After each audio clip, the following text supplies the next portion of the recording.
First off, thank you guys very much for sitting through an entire day of policy and regulatory stuff. I know we try to keep it as fun as we possibly can, but it can be somewhat dry. I am thrilled to introduce our next speaker, Chairman Patrick McHenry. Chairman McHenry is the chairman of the Financial Services Committee. He has been in Congress since 2005. I believe it's his 9th term, 10th term? Almost 20 years in the Congress. When he was first elected, he was the youngest member of Congress at 29 years old.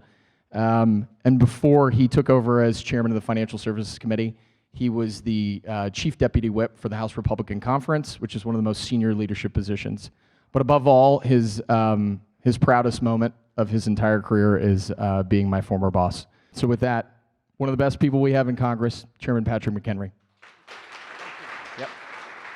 Thanks. Well, thank you, Collin. Thanks for the great introduction. Thank you all for giving me a moment to talk to you. I'm sorry you have to deal with Collin.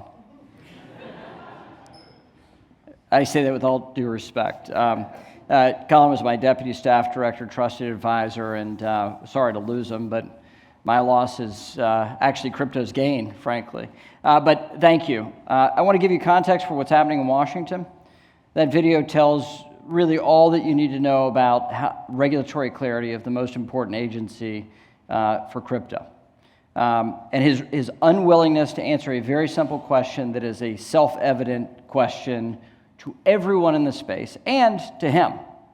He already knows the answer and he's not willing to say it. And I know that because I talked to him in private, and what he says in private versus what he's willing to testify and say in public is different. Which makes me want to lose my mind.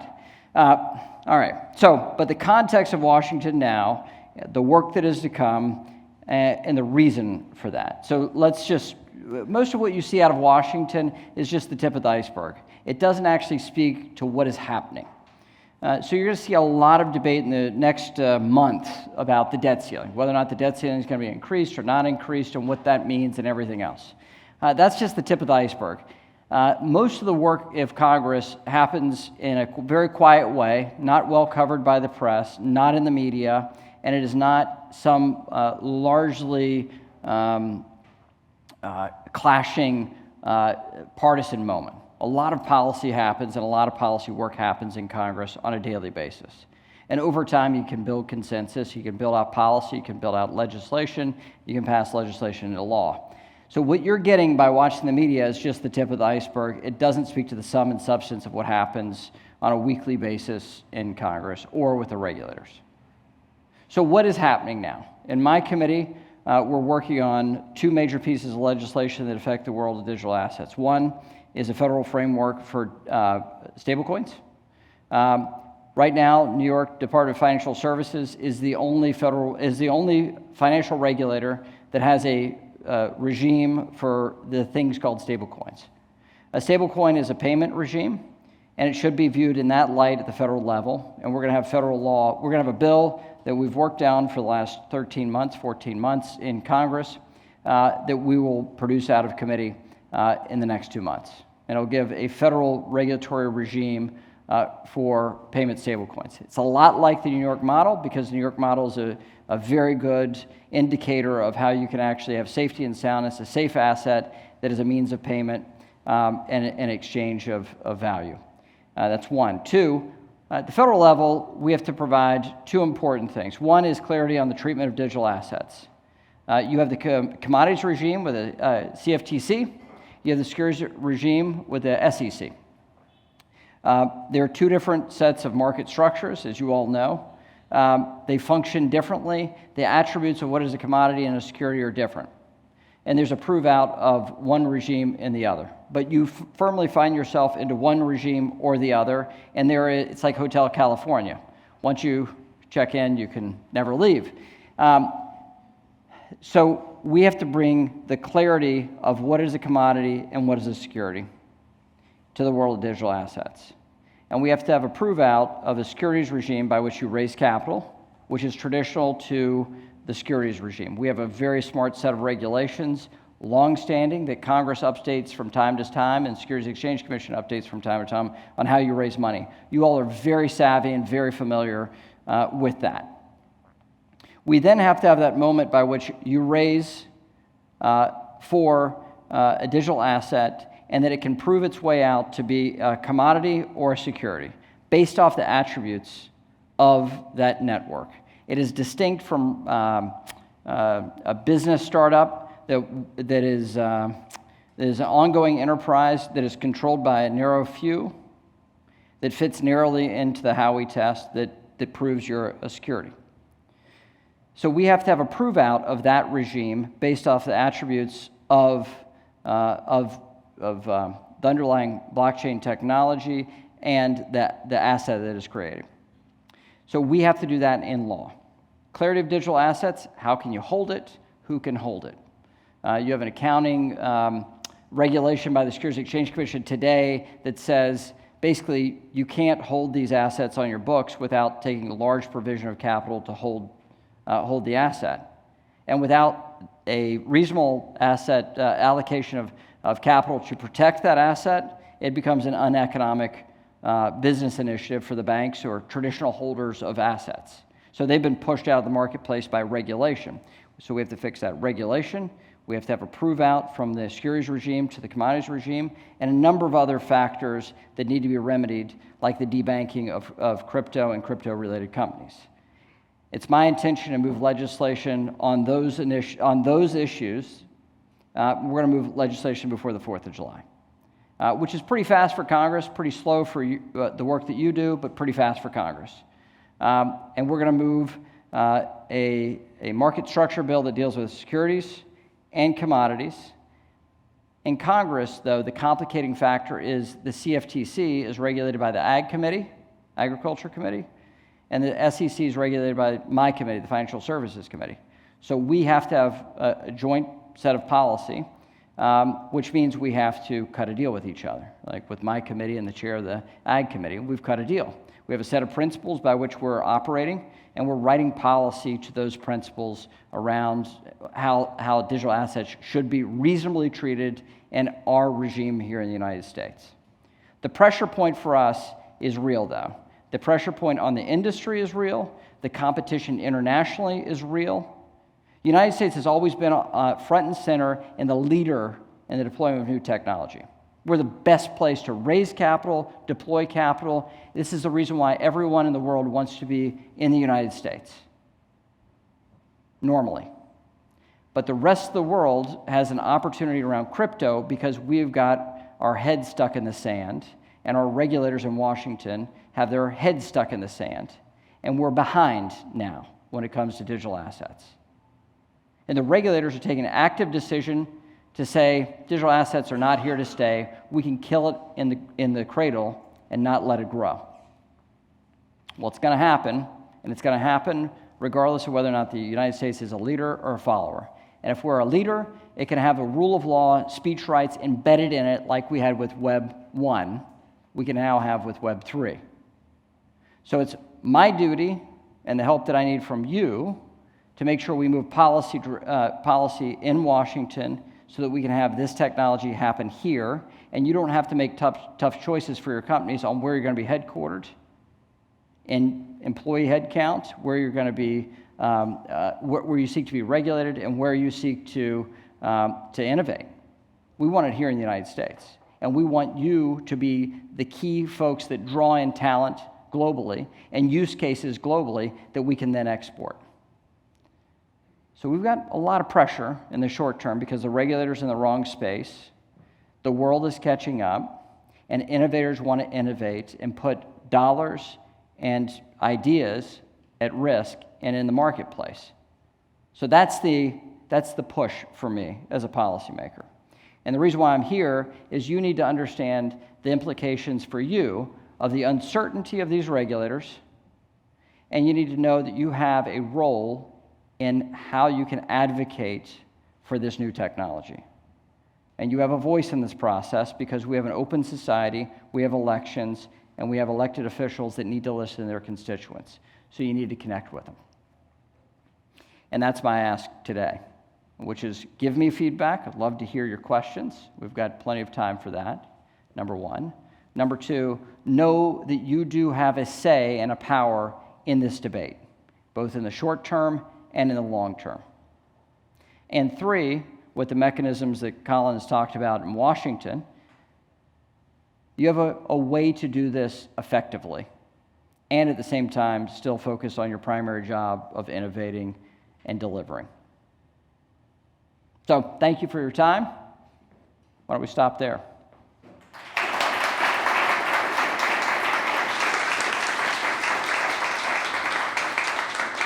All right, you have no slide deck from me. You're welcome. What's on your mind? Tell me, if you ask a question, I hope you will, your name, what you're doing, and then your question. Come on, you got to practice this stuff anyway, right? Hey, my name is Ellie. I am building Bello. We're an analytics platform for creators in Web3. You talked about Ethereum, Bitcoin being securities, or not being securities, rather. Could you provide more clarity into cryptocurrencies that exist today that would be considered a security, or if you've seen them, and like sort of where does that line get drawn? It's not my interest to answer your question. You heard what I'm arguing against, and a guy who's unwilling to say what is a commodity because he's the head of the Securities Exchange Commission. I'm not giving you firepower to get in an argument with him. But what I will say is this: if you meet the four prongs of Howey and Reeves, you're firmly a security. And if you're pretending that you can fake your way out of the securities regime, you can't do it. Mm-hmm. You can't. So when you go through the measurement of this and you think, well, this is firmly a small group of us that will control this network, sorry, you're not going to be proven out. That is not a decentralized anything. Mm-hmm. And the idea that you can still have some significant control over this means that you're actually in control of it. So, I mean, that to me is the key prove out.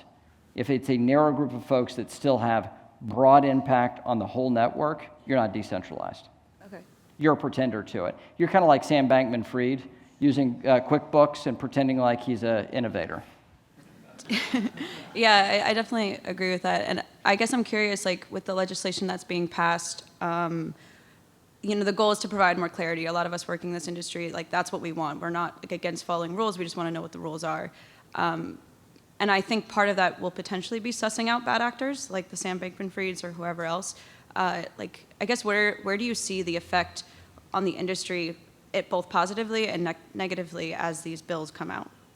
Well, it'll be a shakeout because you'll either clearly be a decentralized something or you won't. Mm-hmm. And so you have a lot of folks that have, at his point, there are 10,000, there are 10,000 coins, blah, blah, blah, blah. Well, a majority of those are, not a majority, there are a substantial number of those that are bad actors with malicious intent and they're trying to defraud people. Yep. That's not the whole industry. It's not. This is the reason why this is so important, because it's a prove out that you're real, that you're of substance and you're real. But once we have regulatory clarity, you're going to have a shakeout. Mm-hmm. And you'll have a shakeout based off of the final application of our law. And that will be long-term good, short-term painful, because it will provide stark clarity. You either are or you're not. Yeah, that makes a lot of sense. Thank you. Yeah, thank you. Hello, thank you for being here today. My name is Will McTighe, and I am building a product and marketing analytics tool for DeFi. So my question is, why do you think the SEC is really so hostile towards crypto right now? Is it because of the SBF news and like the reported relationship with the Dems or something like that?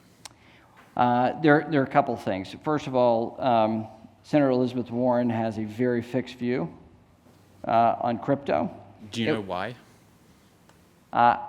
It's so confusing to me. Her career was focused on pushing back on the big banks' control of the financial system of banking, and then she pivoted to hating crypto, which is this is the answer to your problem, right? Clearly. But she has a very fixed view on this and does not see the potential. The underlying current here is a anti-tech bias, an anti-innovation bias.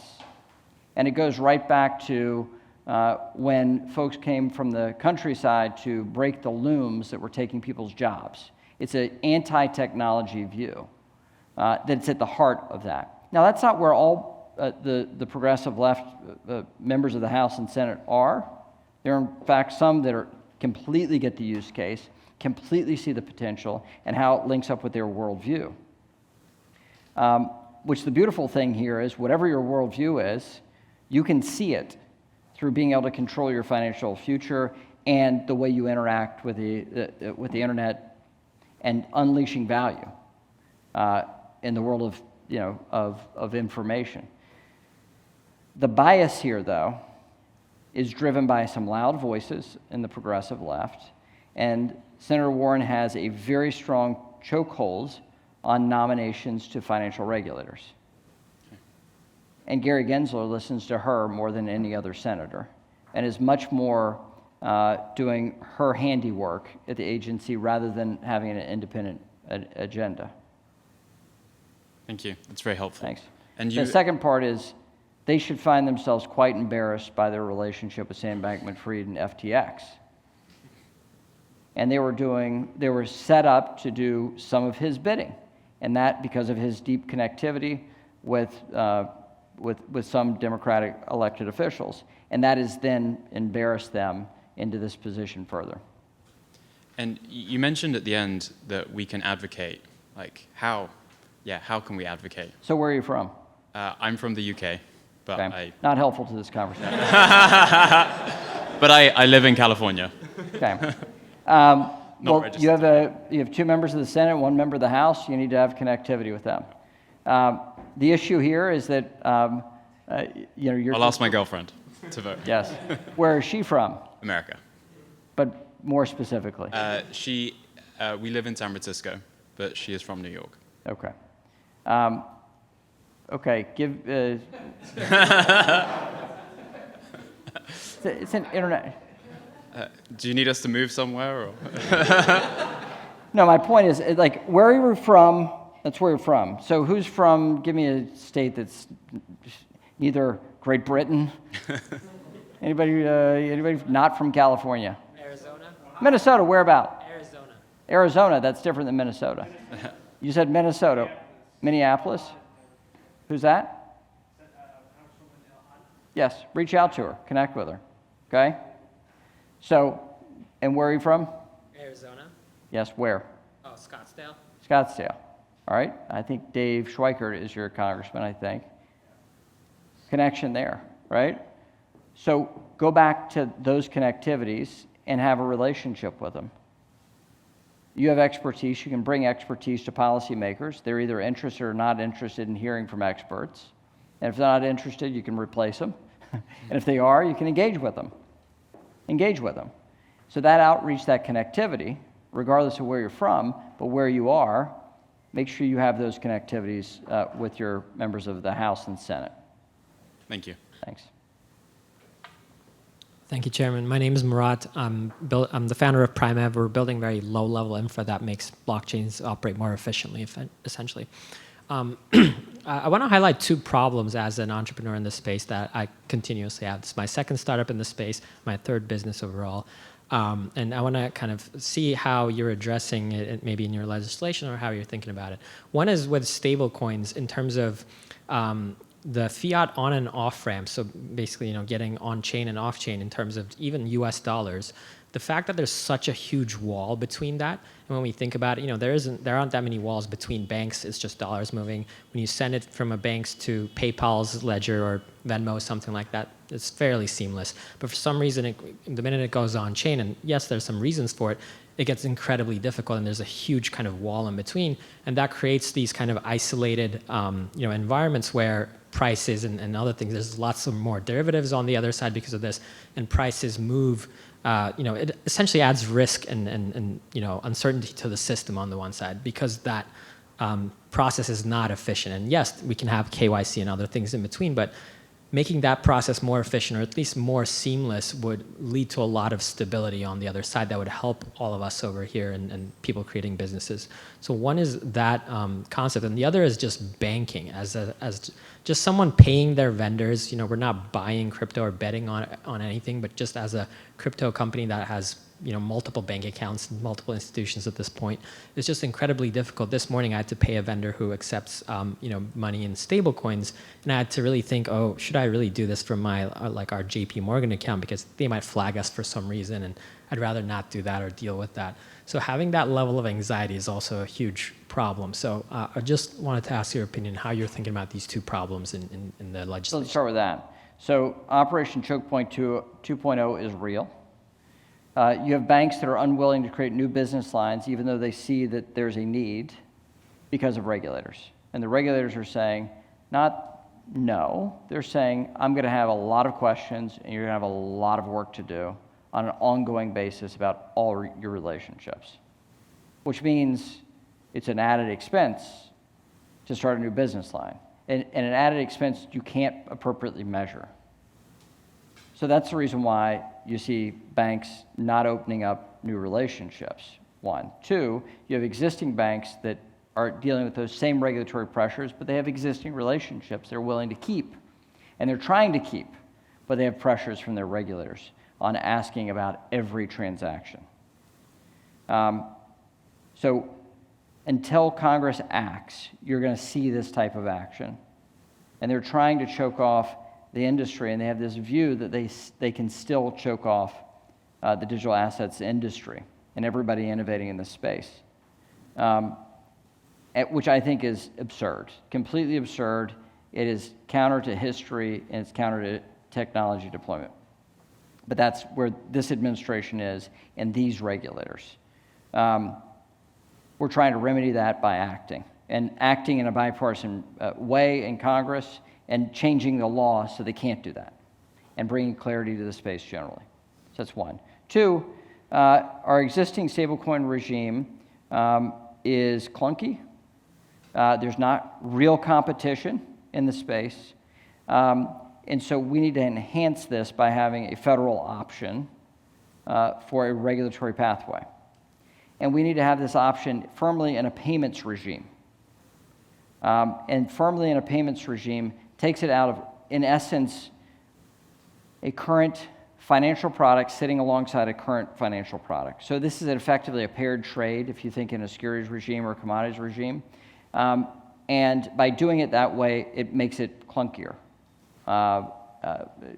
much more friction in that. If we put it in the payments regime, they can smooth out some of these subjects and clarify the regulation to make it less clunky. But then we need a bunch of technologists in there to actually make it much more seamless and less clunky. And the only way to do that is to draw in more capital, more talent, more opportunity than we currently have, which means we need clarity. We get clarity, then this stuff will go, I think. Yeah, we'll make those parts happen. Thank you so much. I really Thank you. appreciate your input. Thank you, Chairman, for being here. My name is Jay. We're building ETH.ID. We're trying to make Web3 so easy your mom can use it. So my question is for all my colleagues of innovators in this room, are there particular lines of messaging that your colleagues have found persuasive when talking about this topic? I'm from Miami, Florida, and I was just going to reach out to my Congress people that are my representatives, but I'm curious if there are different, what kind of messaging would be most effective? Well, first, it's here to stay, right? Digital assets are here to stay. You have tens of thousands of people working in this space globally, and most of those are now overseas because they have regulatory clarity. Europe has regulatory clarity before the United States does. That's a major message. Here to stay, a lot of people, a lot of investment dollars, and now it's disproportionately overseas because the US doesn't have a regulatory regime. The Europeans are ahead of us. I think those are key message points to deliver to policymakers. And what you want is effective clear law so you can innovate and consumers can be protected. I think that's the full message. The final thing is policymakers, young and old, I think generally in society, we want to be thought of as knowing technology and not being Cro-Magnons, right? We want to think of ourselves as advanced in using like our frontal lobe, right? And when you hear people that are anti-technology, you then question their worldview. People don't want to be considered as out of this century, like not up to date, especially those that are not up to date and not of the century. So don't forget that as the backdrop of a lot of people's thinking that are anti-crypto. They just don't like technology or not willing to invest a little time to understand it. I see. So jobs, investment, and staying up to date. Thank you, Chairman. Yep, thank you. Thank you so much. We've been learning a lot and really appreciate what you're doing for the whole space. It's extremely important. Nikita, I'm with Chain Patrol. We stop phishing attacks and scams from stealing users' funds in the crypto space. My question for you is, with something like Bitcoin, there's a possibility where, like, if the adoption keeps increasing, it might become the dominant currency in the world in general. Let's say that scenario happens. I don't know if with other policymakers and people on your team, have you modeled such a potential scenario, and like how does that affect? Right now, the government can roughly work with things like inflation and other things, like they control the supply of money. Has there been any kind of like experiments around what does the future look like if that isn't controlled by, like, I don't know, the central banks or something that's like that? We haven't fully modeled that out, no. And central banks are unwilling to model that out. Mm-hmm. Right, that makes sense. Because it's beyond their capacity to think about it, frankly. Mm-hmm. But stepping back, there's this global move to get away from dollars. China has an interest there. Russia certainly has an interest there since their invasion in Ukraine. And so they're trying to push the world. We have a lot of different people around the globe. A lot of nation states are trying to de-dollarize. That's been a movement that pops up from time to time, but our rapid rise in rates is one, is a motivator. Our sanctions regime is another motivator. And both those things have been heightened in the last year because of real action. They're trying to look for some viable other alternative. There is no other viable alternative. We have the largest debt in the world, and we have the most global exchange of goods and services of any other country in the world. It's very difficult to avoid the US dollar. If we get a regulatory regime up to par and is competitive, we can draw people here into the United States to deploy this asset class, which then becomes an alternative to alternatives around the world. That's the US dollar. In the short run, over the next 20, 30 years, I don't see the world going primarily off the US dollar. We might be a lower percentage of the mix. There's a lot of debate about that. But if we engage in global commerce and we still have the largest debt in the world, which we're likely to have over the next 20, 30 years, it's going to be difficult to avoid the US dollar. There's no other safe place to do it. The alternative, though, that people are seeking may find itself, that alternative may be one of these L1s, and Bitcoin seems to be the most viable option currently. And early adoption gives them a huge advance, gives the asset this huge advance reach. So maybe, perhaps, Bitcoin is the alternative that people are looking for alternatives. The folks that are, this is a terrible explanation, sorry. Those that are seeking alternatives may find that in Bitcoin over the next 20, 30 years. They're unlikely to de-dollarize fully in any respect. Right. So I think this might actually be helpful for the U.S. and for dollar diplomacy, to have another viable rule of law centered, speech rights centered, fully distributed asset that we all can verify, like Bitcoin. Right. So that's how I think it shakes out, not as this being the dominant reserve currency globally. Yeah, thank you. That's not an easy question, but I No. really appreciate your answer. Thanks for letting me you. walk through that in front of everybody. Thanks so much, Chairman. I'm Nitya, building Capsule, infrastructure to make it easier and safer to sign transactions on chain. Wanted to ask about kind of the reverse side of, as you mentioned, like kind of going back and forth, and there's been obviously changes even right year to year, and in terms of prognosis. What can the space do in terms of like use cases around crypto, like case studies, kind of combating the headlines that we've kind of saw late last year? And are there any kind of examples of that you see that that would make your job easier? So this is not a new asset class. It's not. It unlocks enormous potential that's locked up in uneconomic ways. So for us to get out of this as a financial product, I mean, I've got to do my work in the Financial Services Committee. But when you're saying, well, it's a new asset class, they're like, well, just put it in one of the two regimes. It's commodities and security. Come on, get out of the way, right? Well, it's an investment of money. Okay, well, we know how to do that. That's a securities regime.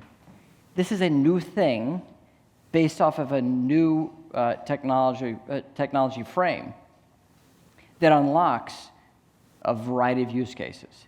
The lack of effective, viable use cases at this stage of the game is the huge inhibitor for us to get more policymakers to say, yeah, I got to get on board with this. But in fairness, when we passed the Telecom Act of 1996, if I said, well, the results of this is, in about 10 years, you're going to have a little box, and you're going to go boop, boop, boop, and a car is going to show up and take you somewhere. And they're going to say, what kind of drugs are you on to me, right? So the use cases at the early generation of the internet weren't fully baked. Nobody knew how to make money in that first iteration when Congress is writing policy. But to explain use cases, and actually your use case is a very reasonable one that people can understand, that really helps policymakers grapple with this. And I'm trying to explain our policy details in that context. It could lead to this, it could lead to that, it could lead to the other, outside of financial transactions. That moves policymakers, I think, more than just a financial transaction vehicle. Thank you so much. Thanks. Hey, thank you for your talk. David from Disco here. I'm building in the social space, trying to give users more choice over what they see through open algorithms. I'm curious how you see the future and when you expect the industry might see more clarity from a regulation point of view.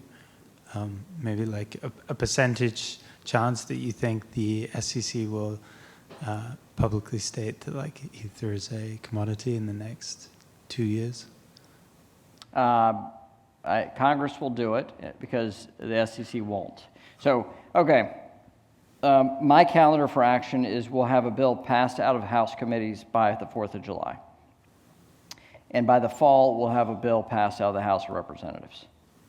That is a market structure bill, a definition of a digital asset, and a payment stablecoin, passed out of the House of Representatives.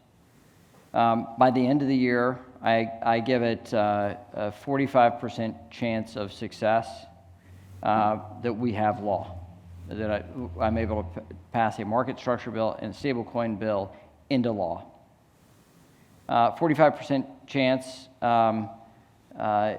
in my view, is a really good chance because it's very difficult to legislate in Congress. It's very difficult to get anything done.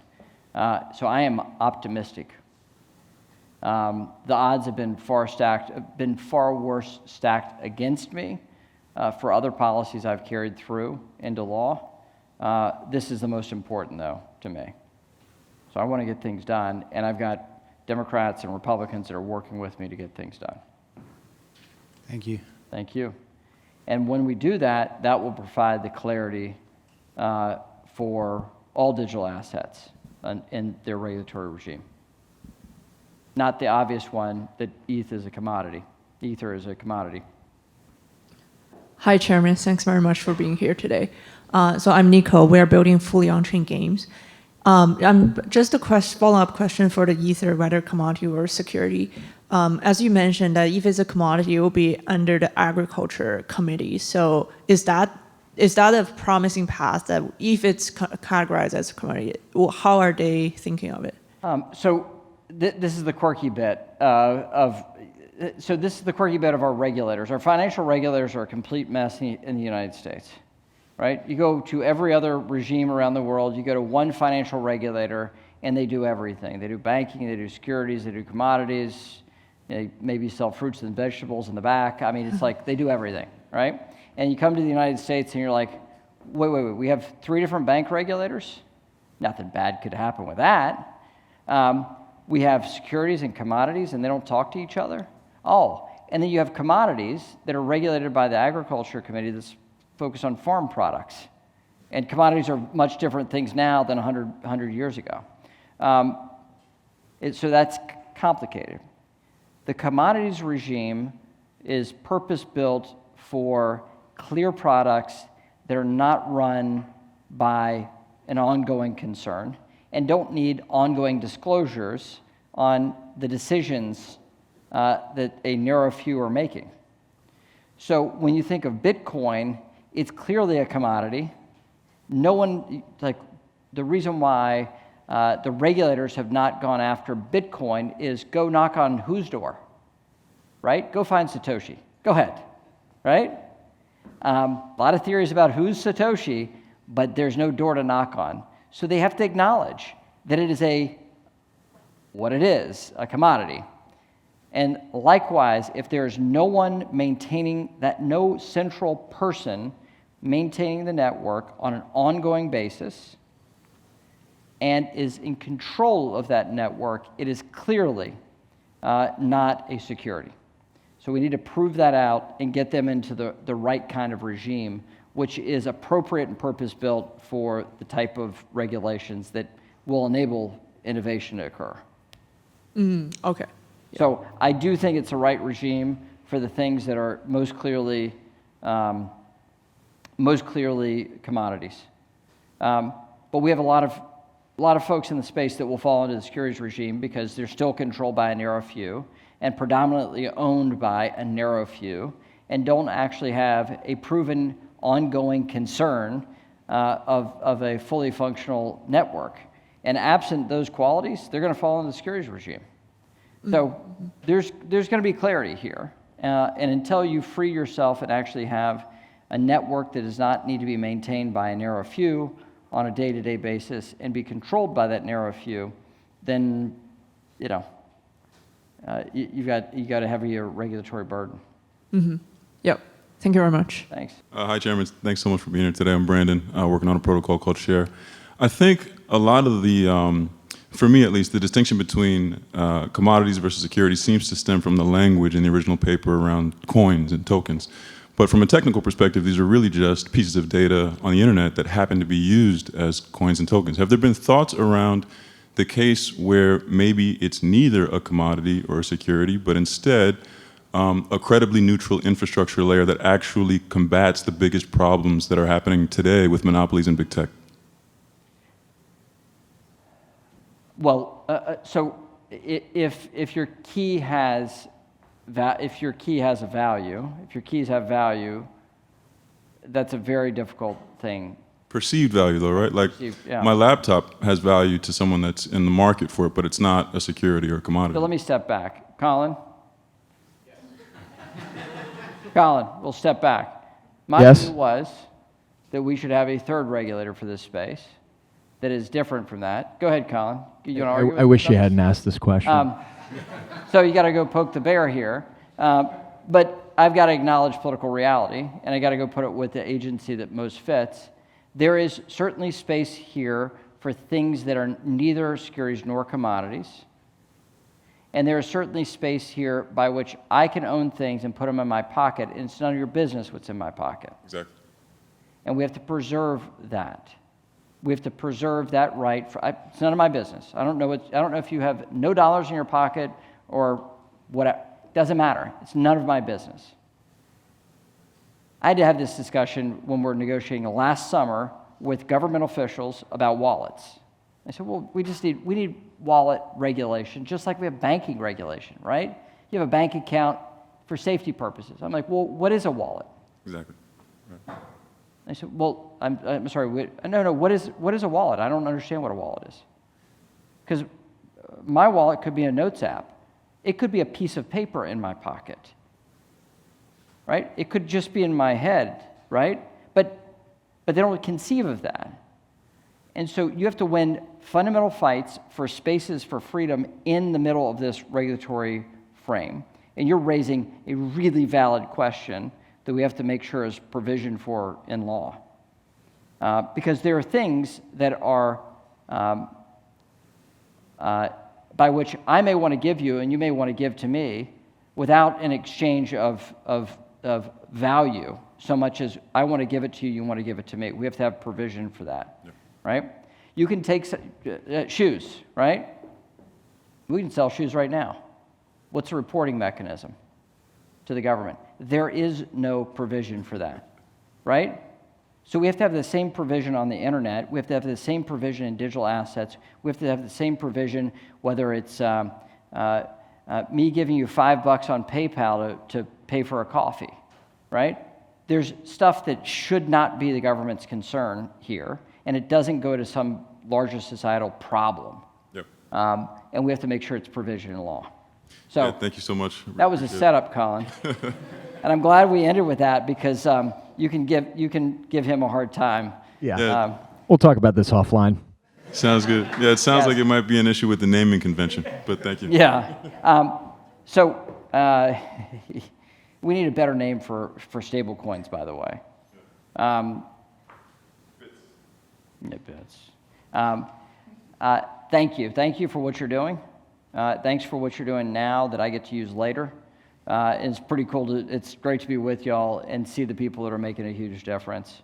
I'm going to go back and go to the salt mines and try to carve away whatever space I can so you can go innovate.